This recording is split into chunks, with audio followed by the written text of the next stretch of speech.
오늘 우리에게 주시는 하나님 말씀은 마가복음 15장 33절에서 47절까지의 말씀입니다.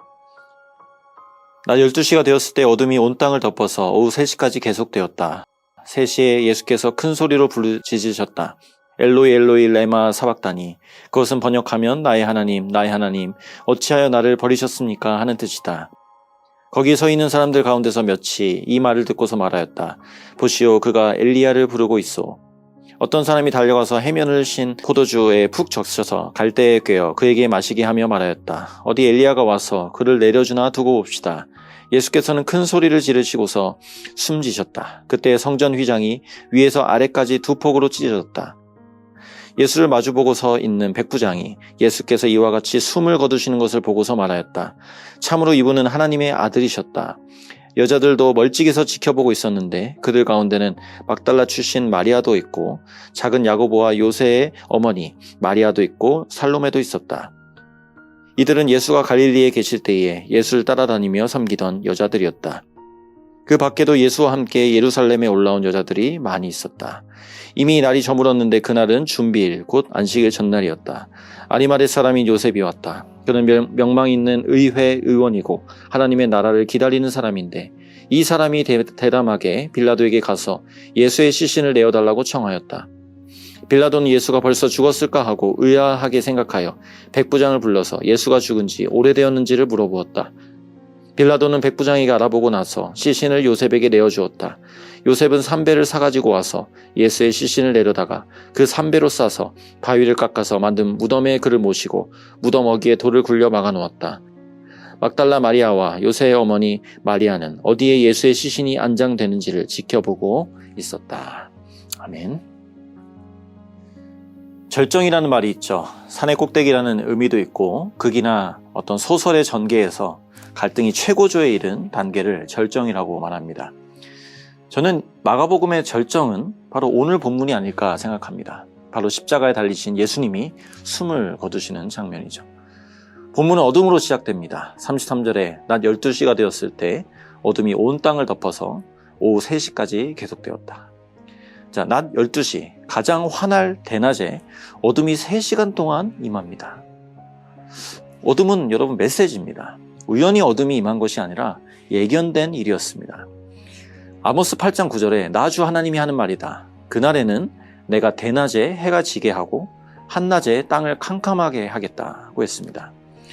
이 아모스 8장의 컨텍스트는 심판의 메시지입니다. 심판이 있을 그날에 하나님이 하시겠다고 하신 그 일이 한낮에 어둠을 보내시겠다는 건데 지금 그 일이 이루어지고 있습니다. 또 이 장면은 하나님께서 과거 이스라엘을 출애굽시키실 때 애굽에 내리셨던 흑암의 재앙을 생각나게 합니다. 그러니까 지금 하나님이 그 예전부터 보여주셨던 그 심판의 이미지를 이 어둠을 보여주고 계시는 것이고요. 선지자들의 입술을 통해서 계속 예고하셨던 그 엄중한 심판의 D-Day가 임했음을 보여주고 있습니다. 출애굽 때 흑암의 재앙 뒤에 바로 장자들이 처절한 죽음을 당했던 것처럼 지금 하나님의 아들을 향해 자비 없는 저주가 부어지고 있습니다.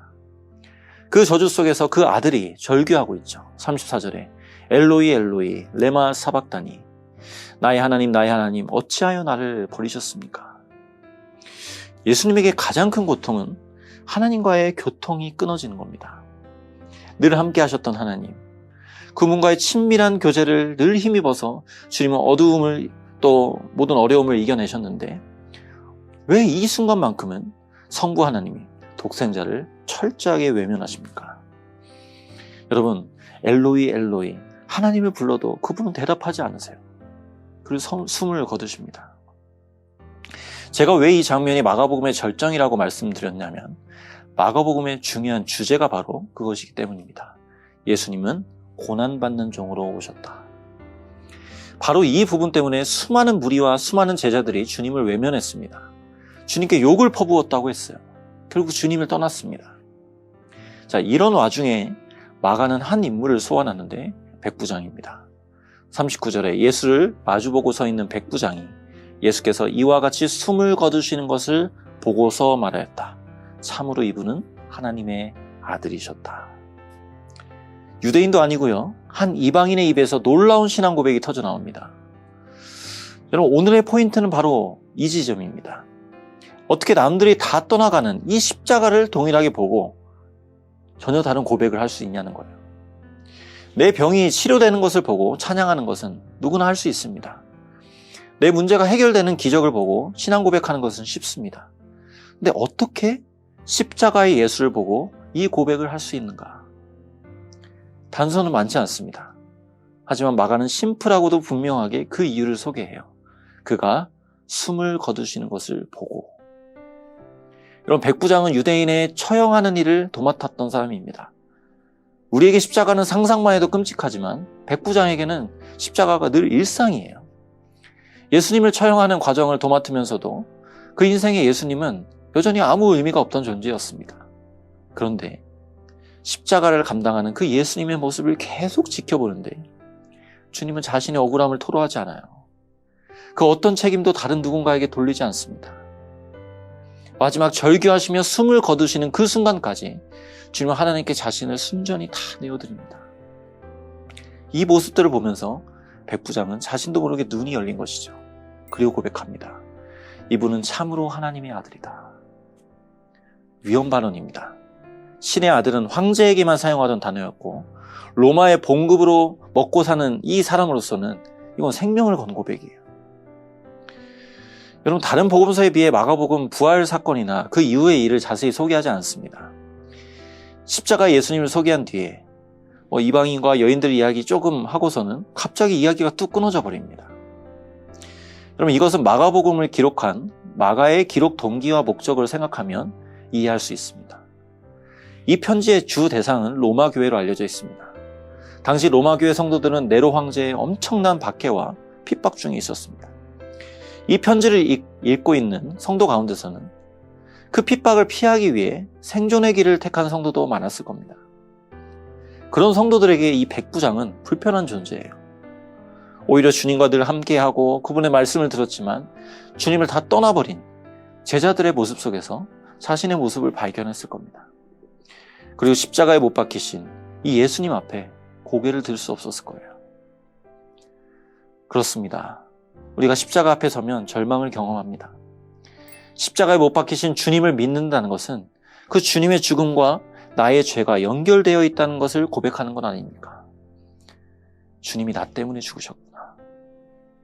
근데 놀라운 것은 십자가에 숨겨진 또 다른 면에 있습니다. 38절에 그때 성전 휘장이 위에서 아래까지 두 폭으로 찢어졌다. 자, 하늘에서는 어둠이라는 것으로 저주가 선포되었지만 이 땅에서는 휘장이 완전히 찢어지는 사건이 일어납니다. 여러분, 십자가는 예수님의 몸이 찢어진 사건이에요. 이전까지는 아무나 하나님의 임재를 경험할 수 없었습니다. 대제사장만 1년에 한 번 짐승의 피를 가지고 벌벌 떨면서 지성소로 들어갈 수 있었습니다. 그것도 편히 들어가지 못했어요. 그곳은 거룩한 곳이기에 자칫하면 대제사장도 죽는 일이 허다했습니다. 대제사장이 방울 달고 들어간 것은요, 움직임의 증거인 방울 소리가 들리지 않으면 죽은 줄 알고 그 대제사장을 끌어내기 위한 것이었습니다. 그런데 바로 그 두려움과 긴장의 경계가 허물어졌어요. 어떻게 말입니까? 예수님이 자신의 몸을 단번에 들여 자신의 육체를 찢으심으로 하나님을 향한 생명의 길을 내셨어요. 이젠 동물의 피가 아니라 주님의 피로 영원하고도 완전한 속죄를 이루신 겁니다. 히브리서 10장 19절부터 20절에 그러므로 형제자매 여러분, 우리는 예수의 피를 힘입어서 담대하게 지성소에 들어가게 되었습니다. 예수께서는 휘장을 뚫고 우리에게 새로운 살 길을 열어주셨습니다. 그런데 그 휘장은 곧 그의 육체입니다. 여러분, 십자가는 저주와 심판과 죽음을 만나는 곳이 분명합니다. 근데 동시에 우리는 십자가에서만 살 길을 찾습니다. 절규하는 그 눈물 위로 소망의 빛이 비춰져요. 이게 십자가의 복음이고 십자가의 비밀입니다. 십자가는 단순히 힘든 일이 아닙니다. 마가는 로마교회 성도들에게 이 힘든 박해를 잘 견디십시오, 이 정도 메시지를 주기 위함이 아니라고 저는 믿습니다. 이 편지를 쓰고 있는 마가 자신 역시 살 길을 택했어요. 마음은 원하지만 주님을 따르겠다고 호언장담했지만 주님을 부인했던 게 바로 마가 자신이었어요. 마가는 성도들에게 어쩌면 이런 메시지를 전하고 싶었던 것이 아닐까요? 살 길 찾아 신앙을 저버린 여러분, 이 서신을 쓰는 저도 그랬습니다. 하나님이 나 같은 사람을 용서하실까 생각도 많이 해봤습니다. 그런데 다시 바라본 그 십자가의 복음이 저 같은 사람도 받아주시더군요. 예수님의 죽으심을 볼 때 다시 은혜의 성소를 향해 담대히 나아갈 수 있었고, 그 예수의 죽으심을 볼 때 백부장이 고백했던 바로 그 고백, 주님은 하나님의 아들이십니다 라는 고백을 저도 올려드리게 하셨습니다. 그리고 그 주제로 이 복음서를 기록하는 이 자리까지 하나님이 저를 세워주셨습니다. 그러니 다시 십자가를 바라보십시오. 그렇게 말씀하는 것입니다. 사랑하는 여러분, 마가의 복음은 하나님이신 그분이 죽으시는 그 모습 안에서 하나님의 아들을 진정으로 믿을 수 있고 볼 수 있게 된다고 소개합니다. 다른 것으로 하나님의 임재를 누리는 것이 아니고, 다른 방식으로 달려갈 힘을 얻는 것이 아니라, 우리를 대신하여 죽으신 예수님을 바라볼 때 그 흘러들어오는 은혜와 사랑이 우리를 살게 하십니다. 이 복음으로 다시 한번 힘을 얻어 담대히 은혜의 성소 앞에 나아가 주님을 누리는 모든 성도님들 되실 수 있기를 간절히 소원합니다. 기도하겠습니다. 하나님 아버지, 십자가는 우리의 복음입니다.